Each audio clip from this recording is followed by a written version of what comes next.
Hello friends, आज हम bio start कर रहे हैं। बायो में हम सबसे पहले स्केलेटन सिस्टम कंकाल तंत्र के बारे में पढ़ेंगे। तो फ्रेंड्स, मैं आपको सबसे पहले बता देता हूँ कि कंकाल तंत्र के बारे में। हमारे शरीर में कंकाल का मुख्यतः क्या काम रहता है। तो फ्रेंड्स, कंकाल का हमारे शरीर को ढांचा, मजबूती, सुरक्षा एवं सहारा प्रदान करना मुख्य काम होता है। एवं कंकाल तंत्र का अध्ययन ऑस्टियोलॉजी कहते हैं। और फ्रेंड्स, कंकाल है हमारे जो हड्डियां है जो कि मांसपेशियों से जुड़ी रहती है, जो हमको चलने में सहायता करती है। और मांसपेशियों को हड्डियों से जोड़ने वाला ऊतक को हम टेंडन कंडरा कहते हैं। तो फ्रेंड्स, चलो हम स्टार्ट करते हैं। जब पिता से शुक्राणु व माता से अंडाणु दोनों का मिलन होता है तो एक कोशीय संरचना का निर्माण होता है, जिसको हम कोशिका कहते हैं। तो फ्रेंड, पिता से शुक्राणु और माता से अंडाणु दोनों का मिलन होने पर एक कोशिका जो की संरचना होती है तो उसके बाद में वो कोशिका है वो ऊतक में परिवर्तित होती है। फिर ऊतक है, उससे अंग बनते हैं, अंग से तंत्र बनता है, तंत्र से शरीर बनता है। तो फ्रेंड्स, ऐसे हमारा शरीर बनता है। एवं जब बच्चा माँ के गर्भ में होता है तो उसे हम भ्रूण कहते हैं। और इसी टाइम जब बच्चा माँ के गर्भ में रहता है ना, भ्रूण, तो जब भ्रूण बनता है तो 3 जनन स्तरों का निर्माण होता है। और इन 3 जनन स्तरों के बाद शरीर का निर्माण होता है। तो फ्रेंड्स, अब हम देखेंगे शरीर का कैसे निर्माण होता है। जैसे कि ये गर्भ है माँ का और इसमें ये शिशु है। तो इसमें क्या है कि ये इनको 3 लेयर में बंटता है। शिशु जब गर्भ में रहता है, भ्रूण होता है उस टाइम, तो इसमें क्या है कि बाह्य अधिचर्म। तो बाह्य अधिचर्म से तो मनुष्य के शरीर में त्वचा का बाह्य कंकाल, तो बाह्य कंकाल जैसे कि हमारे बाल हुए, नाखून ये आते हैं। और तंत्रिका तंत्र, मस्तिष्क, मतलब इनका निर्माण तो बाह्य अधिचर्म में होता है। और मध्य अधिचर्म, तो मध्य चर्म से निर्माण होता है संयोजी ऊतकों का, अंत्य कंकाल का, हड्डियों का, उपास्थियों का और हृदय पेशियों का। और एक लेयर होती है अंत्यचर्म। और अंतःचर्म इसमें मतलब पाचन तंत्र के विभिन्न अंगों का निर्माण होता है। जैसे पाचन तंत्र में हमारी आहार नाल हुई, छोटी आंत, बड़ी आंत, इसका निर्माण होता है अंत्यचर्म से। और ग्रंथियों का निर्माण अंत्यचर्म से होता है। तो फ्रेंड्स, इस तरह अंत्यचर्म का मतलब ये हमारे शिशु का मतलब शरीर बन के शुरू हो जाता है। अब हम पढ़ते हैं कंकाल तंत्र के बारे में। तो कंकाल तंत्र को 2 भागों में बांटा गया है। एक तो बाह्य कंकाल, एक आंतरिक कंकाल। तो हम सबसे पहले बाह्य कंकाल के बारे में पढ़ते हैं। तो बाह्य कंकाल का निर्माण भ्रूण के बाह्य अधिचर्म स्तर द्वारा होता है। जैसे कि मैंने अभी आपको बताया था कि जब बच्चा गर्भ में रहता है उस टाइम उसको भ्रूण कहा जाता है। तो उसमें 3 लेयरों में वो बंटती है। तो उसमें बाह्य अधिचर्म होता है ना, उसके द्वारा बाह्य कंकाल का निर्माण होता है। वह बाह्य कंकाल है ना, यह हमारे शरीर की बाहरी सतह पर पाया जाता है। इसमें अधिकांश रूप से बाह्य कंकाल में मनुष्य में बाल और नाखून, और पशुओं में खुर और सींग, और पक्षियों में पंख और चोंच, और मछली में सलक आदि संरचनाएं आती हैं। और फ्रेंड्स, जैसे किरेटिन है जो एक प्रकार का प्रोटीन है, ये तो आप जानते हैं। लेकिन हमारे मनुष्य के बाल और नाखून है, ये भी प्रोटीन के बने होते हैं। और फ्रेंड्स, कीटों में बाह्य कंकाल तथा कवकों में कोशिका भित्ति काइटिन की बनी होती है। और हाँ फ्रेंड्स, एक बात और, उभयचरों में बाह्य कंकाल नहीं पाया जाता है। जैसे मेंढक है, इसमें बाह्य कंकाल नहीं पाया जाता, इसमें आंतरिक कंकाल तंत्र पाया जाता है। तो फ्रेंड्स, बाह्य कंकाल के बारे में इतना ही है। अब हम पढ़ते हैं अंत्य कंकाल। तो हम पढ़ेंगे मनुष्य के अंत्य कंकाल के बारे में। तो अंत्य कंकाल को 2 प्रकार की संरचनाओं से मिलकर बना होता है। फ्रेंड्स, अंत्य कंकाल 2 प्रकार की संरचनाओं से मिलकर के बना होता है, जिसमें एक तो अस्थि, जो हड्डी को कहते हैं, एक होती है उपास्थि। तो उपास्थि है ये क्या है, हड्डी की अपेक्षा कमज़ोर होती है। तो फ्रेंड मतलब कि अस्थि या हड्डी है ना, इसके बारे में आपको कुछ बताता हूँ कि ये अस्थि जो हड्डी है ना, ये क्या है, ठोस, कठोर व ठोस और मजबूत होती है। मैं यहाँ पर लिख देता हूँ,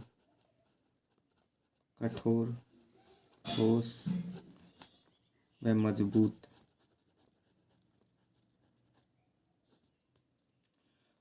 और ये अस्थि होती है हमारी हड्डी हैं जो कि कैल्शियम व फास्फोरस से बनी होती है। इनमें 38% तो प्रोटीन व 62% अकार्बनिक लवण पाए जाते हैं। अब देखते हैं हम उपास्थि। तो उपास्थि है ये लचीली नरम होती है हड्डी की अपेक्षा।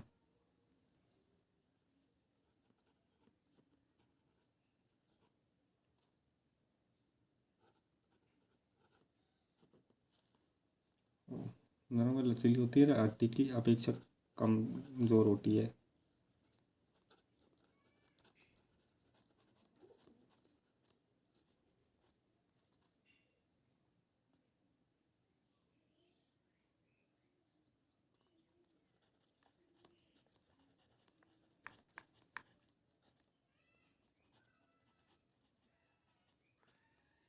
होता है। अस्थि और उपास्थि दोनों संयोजी ऊतक हैं। इनका निर्माण मीजोड्रम में होता है। तो फ्रेंड्स जैसे कि संयोजी ऊतक है, तो अस्थि और उपास्थि दोनों कठोर संयोजी ऊतक हैं, क्योंकि संयोजी ऊतक तो हमारा ब्लड भी है, बट हमारा मनुष्य का मतलब खून है वो तरल संयोजी ऊतक होता है। जबकि अस्थि और उपास्थि दोनों कठोर संयोजी ऊतक होते हैं। उनका निर्माण मीजोड्रम में होता है। अब उपास्थि नामक संरचना बाह्य कान में, नाक के अग्र हिस्से में, पसलियों के अग्र सिरे पर, रीढ़ की हड्डियों में छल्लों डिस्क के रूप में, हड्डियों के सिरों पर सूजन नली के छल्लों के रूप में, कूल्हे की हड्डियों संयोजन स्थल पर प्यूबिक संसाधन के रूप में पाई जाती है। इसका मतलब होता है कि कूल्हे की हड्डियों संयोजन स्थल मतलब हमारे कूल्हे की हड्डियां हैं, उनके जोड़ पर भी उपास्थि पाई जाती है। अब मैं आपको बताता हूँ उपास्थि के बारे में। जैसे कि एक कंकाल तंत्र है, तो इसमें ये नाक के अगले सिरे पर जो ये वाइट हिस्सा है ये उपास्थि है।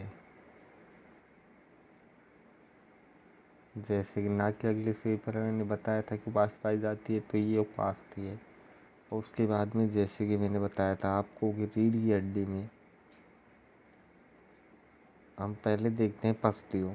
तो फ्रेंड्स ये पसलियों का वो भाग है जो खिसलन हड्डी को और रीढ़ की हड्डी को जोड़ने का काम करते हैं, पसलियाँ।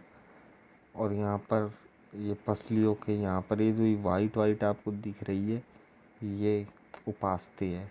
उसी तरीके से रीढ़ की हड्डी है, तो रीढ़ की हड्डी में भी ये छल्लों के बीच में ये उपास्थि पाई जाती है, वाइट है जो ये उपास्थि पाई जाती है। उसके बाद में जैसे कि ये कूल्हे की हड्डी का जोड़ है, तो यहाँ पर भी ये है जो उपास्थि है। उसी तरीके से हमारे शरीर के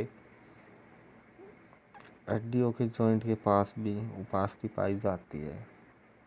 जैसे कि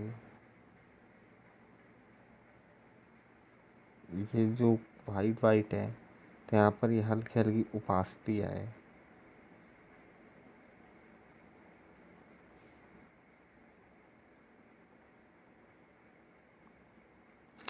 और इसी तरीके से फ्रेंड जैसे कि इंसान का कान है, तो फ्रेंड्स यहाँ पर इस कंकाल तिंतान को तो हमें दिखाया नहीं है, लेकिन मैं आपको समझाना चाहूँगा। जैसे कि कान के नीचे तो पिन्ना वो बोलते हैं हम, पिन्ना वो हिस्सा जैसे कान के नीचे जहाँ पर औरतें अपने कान में को बिनाती है और वहाँ पर कुंडल आदि पहनती है, उस हिस्से को हम पिन्ना बोलते हैं। और उसके थोड़ा ऊपर जैसे कि थोड़ी हड्डी जैसे लगते हैं, तो उसको हम उपास्थि बोलते हैं।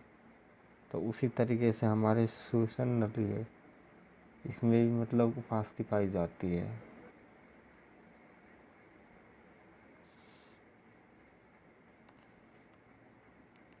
तो फ्रेंड्स अब हमने जान लिया उपास्थि क्या है और ये कहाँ पर पाई जाती है। नाक के अगले सिरे पर, पसलियों के जोड़ पर और रीढ़ की हड्डी में छल्लों के रूप में, और इसी तरीके से हमारी सुसन्नति है उसमें भी ये पाई जाती है, और हड्डियों के जोड़ पर, अगले सिर पर। तो फ्रेंड्स इस तरह हमारे शरीर में उपास्थि पाई जाती है।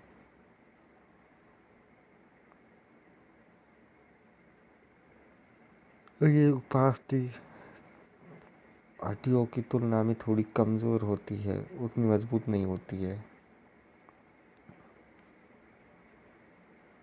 हाँ फ्रेंड्स, जैसे कि ये उपास्थि है जो रीढ़ की हड्डी के अंदर पाई जाती है छल्लों के रूप में, तो ये क्या है, मुलायम होती है। इसकी वजह से ही हम झुक पाते हैं, जिसके बारे में हम आगे जानेंगे विस्तार से।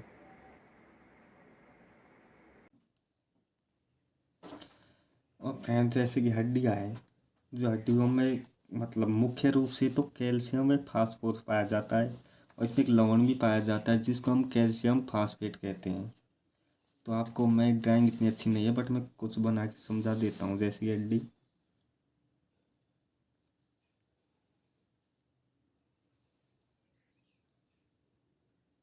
जैसे फ्रेंड्स ये एक हड्डी है, तो इसमें तत्व है,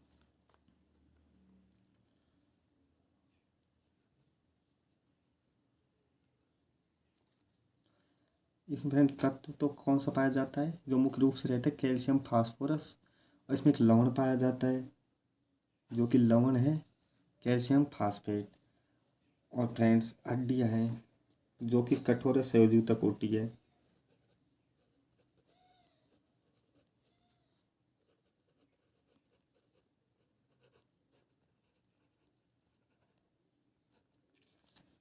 और फ्रेंड हड्डियों में जैसे कि यहाँ अंदर से खोखली भी रहती है, और यहाँ पर इसमें क्या है, मीजोडर्म है, मध्य चर्म से जिसकी उत्पत्ति होती है।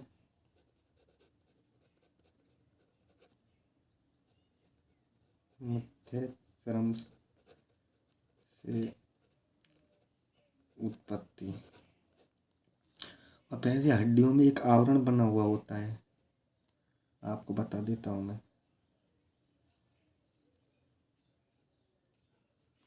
तो फ्रेंड्स ये आवरण को क्या कहते हैं, इसको कहते हैं हम पेरी ओस्टियम आवरण।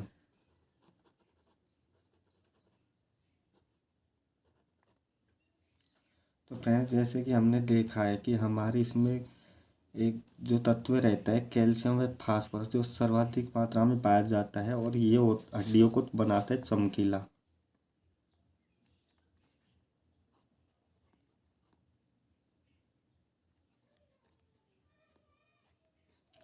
और इसमें एक लवण पाया जाता है हड्डियों में कैल्शियम फास्फेट, जो हमारी हड्डियों को देता है मजबूती। जैसे फ्रेंड आपको एक बात बता देता हूँ, जैसे कि हड्डियों में जो ये तत्व पाया जाता है कैल्शियम व फास्फोरस, तो जैसे कि हमारे दाह संस्कार में आपने देखा होगी वो आग अलग ही तरह की उसमें चमक रहती है, तो वो चमक की वजह होती है कैल्शियम फास्फोरस, क्योंकि ये फास्फोरस मतलब आग में जल के जब उड़ता है तो एक मतलब एक अलग ही चमकीली वो हमको आग आग में रोशनी दिखती है। और फिर हड्डियों में वो अस्थि मज्जा पाई जाती है जिससे कि रक्त का निर्माण होता है। अब चलो हम हड्डियों पे आते हैं। तो हड्डियों के बारे में सबसे पहले एक बात बताऊंगा कि हड्डियों का निर्माण तो मतलब मध्य चर्म से होता है, जैसे कि मैंने आपको पहले बता चुका हूँ। अब हम पढ़ते हैं हड्डियों के बारे में। तो हड्डियाँ जिसको हम अस्थि कहते हैं, तो हड्डियाँ नवजात शिशु में 300 से 300 रहती हैं, लेकिन काफ़ी बुक में अलग अलग लिखा हुआ है। तो लेकिन एक बार एक क्वेश्चन आया है जिसमें कि हड्डियों की नवजात शिशु में हड्डियों की संख्या कितनी है ये बताया, उसमें ऑप्शन में 300 नहीं था, उसमें 306 था। तो नवजात शिशु में हड्डियों की संख्या 300 से 306 तक होती है। अगर एग्जाम में आपसे पूछे अगर ऑप्शन में 300 आए तो 300 करना, अगर 300 नहीं आए 306 आए या 300 से 306 के बीच में आए तो वही आप आंसर देना। तो फ्रेंड्स नवजात शिशु में तो 300 से 306 हड्डियाँ होती हैं, और बच्चों में हड्डियों की संख्या होती है 270 और एक वयस्क आदमी में एक हड्डियों की संख्या होती है 206। तो फ्रेंड्स इन हड्डियों की संख्याओं को हम 2 भागों में बांटते हैं। आप टेंशन मत करो फ्रेंड्स, आपको मैं हर एक हड्डी के बारे में, एक एक हड्डी के बारे में अच्छे से समझा दूंगा। ये 206 हड्डियों को हमने 2 भागों में बांट लिया है। तो एक तो अक्षीय भाग और एक उपांगीय भाग। तो अक्षीय उपांगीय में मैं आपको बता देना चाहता हूँ। उपांगीय जैसे कि इसमें तो हाथ पैर कंधे कूले आते हैं। और आपको याद करने के लिए बता देता हूँ, जैसे कि अगर किसी का हाथ कट जाए, पैर कट जाए, तो आप उसको कहते हैं अपंग है। तो उपांगीय मतलब हमारे हिस्सा रहता है शरीर के, उसमें तो 126 हड्डियाँ हैं। और अक्षीय भाग जिसमें 80 हड्डियाँ होती है। अक्षीय भाग में हमारे सिर आता है, छाती की हड्डी आती है, स्तनम, रीढ़ की हड्डियाँ आती हैं, पसली आती है। तो हम फ्रेंड देखिए फ्रेंड, जैसे कि आपको इसमें देख सकते हो कि ये अक्षय कंकाल जो कि ये नीले कलर में है, ये तो अक्षय कंकाल है। और जैसे हाथ पैर ये हैं जो उपांगीय कंकाल है। तो आपको समझ आ गया होगा अक्षय कंकाल और उपांगीय कंकाल क्या है। अब हम आगे बात करते हैं फ्रेंड्स। सबसे पहले आसान करने के लिए मैं चलो इस सिर की हड्डी जो 39 है, इनको हम थोड़े बांट देते हैं।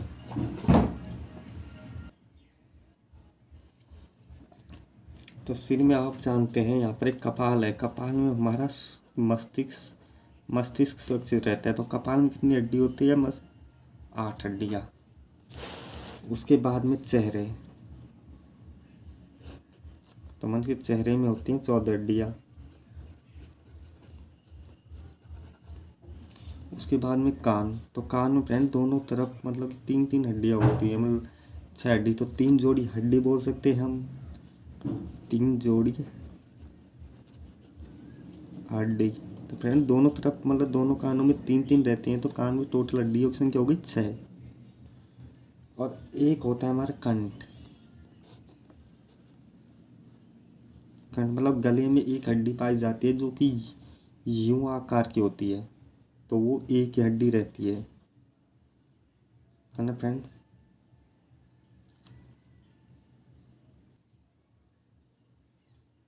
जैसे कि रीढ़ की हड्डी, इसमें हमारे वयस्क में 26 होती है, बट बच्चों में 33 होती है, जिनको मैं आपको आगे समझाऊंगा कि ये 33 हड्डियाँ होती है। तो हमारे नीचे जो रीढ़ में लास्ट में 2 हड्डियाँ होती है, वो कि कैसे एक हो जाती है। अब हम देखते हैं हड्डियों को, जैसे कि हाथ की हड्डियों के बारे में। हाँ फ्रेंड, जैसे कि पसलियाँ हैं, इनके बारे में आपको एक बात बता देता हूँ यहीं पर, कि स्टर्नम और रीढ़ की हड्डियों को जोड़ने का कार्य करती है पसलियाँ। स्टर्नम जो कि हमारे छाती की हड्डी है ना, इसको हम स्टर्नम कहते हैं। तो इस छाती की हड्डी और ये रीढ़ की हड्डी दोनों को जोड़ने का कार्य कौन करती हैं? पसलियाँ। तो यहाँ पर लिख देता हूँ, स्टर्नम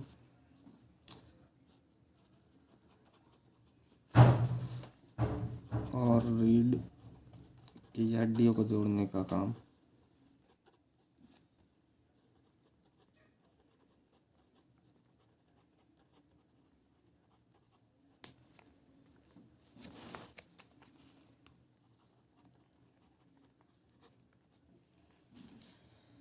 तो फ्रेंड्स, जैसे कि अब आपको मैंने बताया कि अक्षयंकाल जैसे हमारे सिर है, सिर में 29 हड्डियाँ होती हैं, जिनमें से कि कपाल में 8, चेहरे पर 14, 3 जोड़ी हड्डियाँ कान में होती है दोनों तरफ, तो 6 हड्डियाँ। और कंठ, गले में एक यू आकार की हड्डी होती है, वो 1 होती है। और जैसे कि उपांगीय भाग, जैसे कि हमारे दोनों हाथों में एक हाथ में 30 होती है, एक हाथ में 30 होती है। तो दोनों हाथों में 60 हड्डियाँ हो गई। पैरों में, एक पैर में 30, दूसरे में पैर में भी 30। तो दोनों मिला के 60 हड्डी पैर में हो गई। कंधे में हमारे दोनों तरफ एक कंधे में 2 हड्डियाँ पाई जाती है।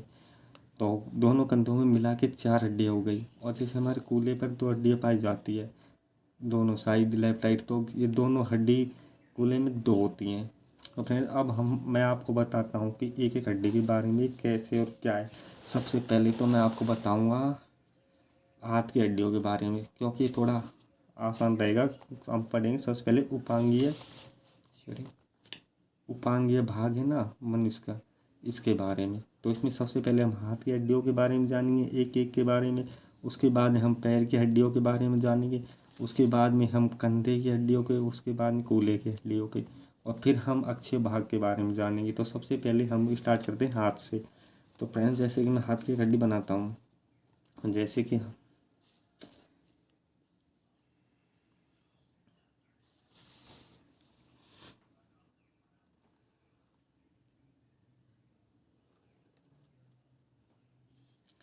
जो फ्रेंड्स ये हाथ की हड्डी लगा लो हमारे यहाँ पर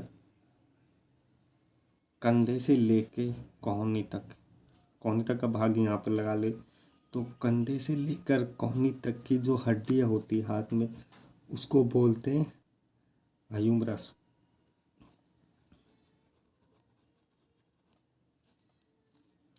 और फ्रेंड्स हमारी कोहनी के नीचे से यहाँ पर हमारी दो हड्डियाँ पाई जाती हैं।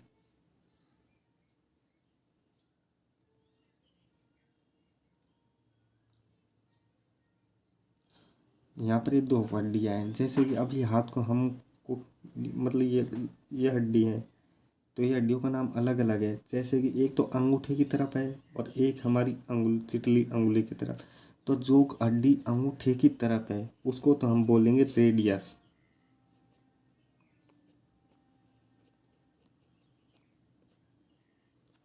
रेडियस तो ये हड्डी कौन सी है? रेडियस अंगूठे की तरफ की, यहाँ पर लिख दीजिए।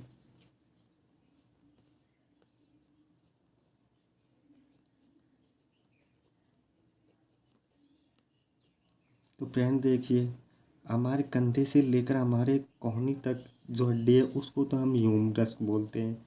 और एक मतलब हमारे कोहनी से लेकर हमारी कलाई तक की जो हड्डियाँ दो पाई जाती है हमारे हाथ में, जिसमें हमारे अंगूठे की तरफ की जो हड्डियाँ होती है ना उसको तो हम रेडियस बोलते हैं, और एक दूसरी हड्डी होती है उसको हम अल्ना बोलते हैं। और फिर इसके नीचे आती है हमारी कलाई। तो हमारी कलाई में मैं बना देता हूँ, 8 हड्डियाँ होती हैं। तो पहले कलाई के नीचे जो हड्डियाँ होती हैं ना उनको कार्पल्स बोलते हैं। तो कलाई की हड्डियों को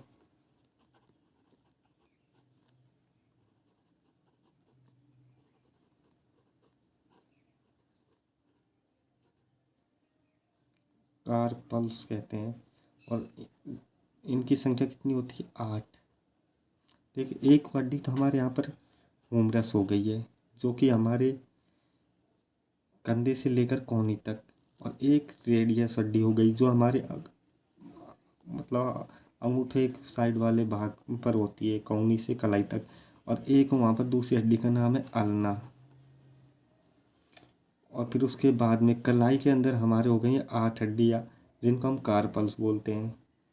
फिर उसके बीच में हमारी हथेली है, इसमें होती है 5। ये हड्डी हो गई हथेली में, जिनको हम मेटाकार्पल बोलते हैं।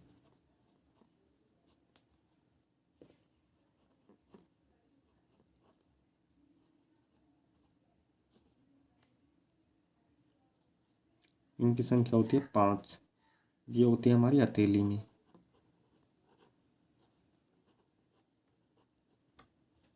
और इसके बाद में फ्रेंड्स हमारे हाथ की अंगुली आ जाती हैं। तो अंगुलियाँ में मतलब कि आप जानते हो, ये मैं अंगूठे की तरफ देखता हूँ तो अंगूठे में तो 2 हड्डियाँ होती हैं, बल्कि और में 3 होती हैं।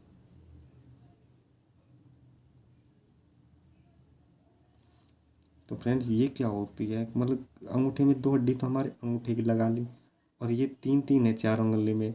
तो 3 चौक 12 उंगली ये हो गई। तो 12 और 2 कितनी हो गई? 14। अब फ्रेंड हम देख जैसे कि इनको लिख लेंगे, 2 तो हमारे अंगूठे की हो गई, और 3 3 हमारी चारों उंगलियों में हो गई। तो 12 और 2 14, तो पूरी मतलब यहाँ पर हड्डियाँ हो गई 14। तो फ्रेंड्स इनको क्या कहा जाता है? तो ये हमारी अंगुली है ना, इनको एक तो हम कहते हैं अंगुलास्थिया,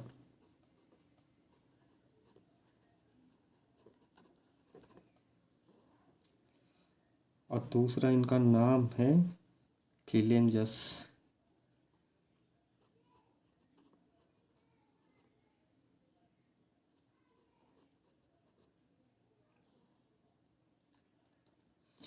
अच्छा तो फ्रेंड देखिए, अब मैंने आपको इसमें सब कुछ बता दिया, लेकिन मैं आपको जैसे थोड़ा वैसे बताता हूँ। ये हड्डी है, हाथ की हड्डियों के बारे में हम बता रहे हैं। तो जो कि ये हड्डियाँ है जो कि हमारे कौ कंधे से लेकर कोहनी तक है। तो ये है हुमरस, जो कि एक हड्डी होती है। और उसके बाद में अंगूठे की कौनी से लेकर कलाई तक दो हड्डियां पाई जाती हैं, जिसमें से एक हड्डी ये जो अंगूठे की तरफ होती है, इसको हम रेडियस बोलते हैं, जिसकी संख्या एक होती है। और दूसरी हड्डी हमारे कौनी से कलाई तक होती है, उसको हम अल्ना बोलते हैं, जिसकी संख्या भी एक होती है। और हमारी एक कलाई है, जैसे मैं आपको बता देना चाहता हूँ। 1 मिनट। हमारा हाथ है, ठीक है, जो यहाँ से घूमता है ना, तो ये जगह है ना, यहाँ पर कुछ हड्डियाँ हैं। तो ये हड्डियाँ हैं ना, इनको हम कलाई की हड्डियाँ बोलते हैं। तो इनको हम कार्पल्स बोलते हैं ना, इनकी संख्या है 8। समझ रहे हो दोस्तों? जैसे हमारा हाथ यहाँ से घूम रहा है, तो मतलब इनकी संख्या होती है यहाँ पर 8, जिनको हम कार्पल्स बोलते हैं। और उसके बाद में मतलब आते हैं ये मेटाकार्पस हड्डियाँ, जो कि हमारी हथेली के यहाँ पर बीच में रहती हैं। तो मेटाकार्पल्स ये हड्डियाँ हैं ना हथेली के बीच में, इनकी संख्या होती है 5। फिर उसके बाद में आ जाता है हमारा अंगूठा। तो जैसे हमारे अंगूठे में तो 2 हड्डियाँ हैं, और जबकि अंगुली है इनमें 3-3 हड्डियाँ, 1 2 3 ऐसे। तो 4 उंगली में हो गई 12, और 2 हो गई अंगूठे में। तो अंगुलियों में हो गई 14 हड्डियाँ, जिनको हम अंगुलास्टिया या फिलेंजस बोलते हैं। तो फ्रेंड्स आपको समझ आ गया होगा। अच्छा, अब हम इनको जैसे गिन लेते हैं कि 30 हड्डियाँ एक हाथ में। तो 14 तो हमारे जैसे कि एक तो ये हो गई, यहाँ पर लिख देता हूँ, यहाँ पर ह्यूमरस, जो कि कोहनी से लेकर सॉरी वो कंधे से लेकर कोहनी तक की। और सेकंड हो गई ये, जो कि रेडियस जो अंगूठे की तरफ हमारे हाथ में रहती है, कौन सी कलाई तक। और तीसरी हड्डी हमारी अल्ना हो गई, राइट। तो ये तो हो गई 3 यहाँ तक। अब आ गए हम कलाई पर। तो कलाई के अंदर मतलब 8 हड्डियाँ होती है कलाई में। फिर उसके बाद में हम आते हैं मेटाकार्पल, जो हमारी हथेली है ना, तो यहाँ पर इन हड्डियों की संख्या हो जाती है 5। और फ्रेंड्स इसके बाद में हम आते हैं हमारी अंगुलियों में जैसे आपको पता है, 2 तो अंगूठे में और 3-3 4 उंगली में है। तो इनको सबको काउंट करने पर 14 उंगली, तो ये हो गई 14। तो फ्रेंड्स अब हम इनको गिन देते हैं। 14 और 5 19 हो गए, 19 और 8 27 हो गए, एक 28, एक 29, एक 30। तो फ्रेंड्स एक हाथ में हो गई हड्डियाँ ये 30। तो सेम यही प्रोसेस, जैसे कि ये हम एंड मानते हैं राइट, तो लेफ्ट हाथ में भी सेम ऐसे ही हड्डियाँ रहेंगी 30। तो लेफ्ट हाथ में मतलब इसको तो हम राइट ह्यूमरस बोलेंगे, और राइट हाथ की है तो। और लेफ्ट हाथ में अगर वो जो रहेंगी, तो उनका हम लेफ्ट ह्यूमरस बोलेंगे। तो फ्रेंड्स हमने हाथों की हड्डियों के बारे में जैसे अब जान लिया। अब मैं बताता हूँ आपको पैरों की हड्डियों के बारे में।